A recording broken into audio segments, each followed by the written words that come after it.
A journey began in the spring of 1846 when the West Coast was still wild, untamed, and full of promise. But this journey would turn into one of the most haunting tales in history. There was a group known as the Donner Party, named after the brothers George and Jacob Donner, which comprised of families and travelers of about 87 men, women, and children, each of which were all traveling for the rich farmlands and greener pastures. They loaded their wagons with supplies, livestock, and hope, and they followed a particular trail for much of the way, not until they made one fateful decision that changed their lives forever. Before then, a man named Lansford Hastings had written a guidebook promising a shortcut, the so-called Hastings Cutoff, and although he claimed it would save them hundreds of miles, he had never actually tried it with wagons. But still, the Donner Party, eager to reach the greener pastures before winter, decided to risk it all following the trail. The shortcut was anything but short.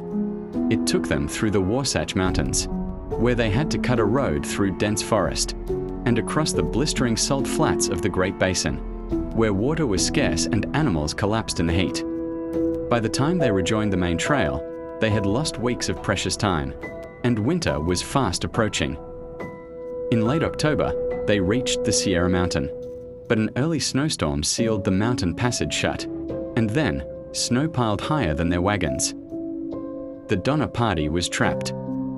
They had nowhere to go, so they set up makeshift camps, one at Truckee Lake and another a few miles back, where the Donners were stranded due to a broken wagon axle. At first, they survived on their remaining bread and smoked beef, but their food quickly ran out. Hunger gnawed at them day and night, and out of desperation, they slaughtered their oxen, then boiled hides and bones to make soup. Some of them even grew too weak to move. In mid-December, desperation kicked in. 15 of the strongest members set out on foot, trying to cross the mountains for help. They carried only what little food they could gather, and when that ran out, they faced an unthinkable choice. To survive, they resorted to cannibalism, consuming the bodies of those who had died.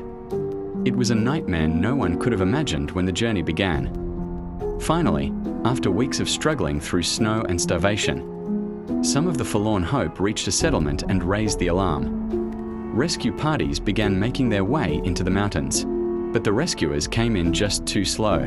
By the time help reached the camps, many had already perished. The survivors were gaunt, frostbitten, and haunted by what they had endured. When the last rescue party left the mountains in April 1847, only 48 of the original 87 members were alive.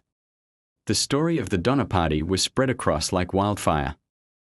It was a mix of hope, hardship, and the darkest extremes of human survival.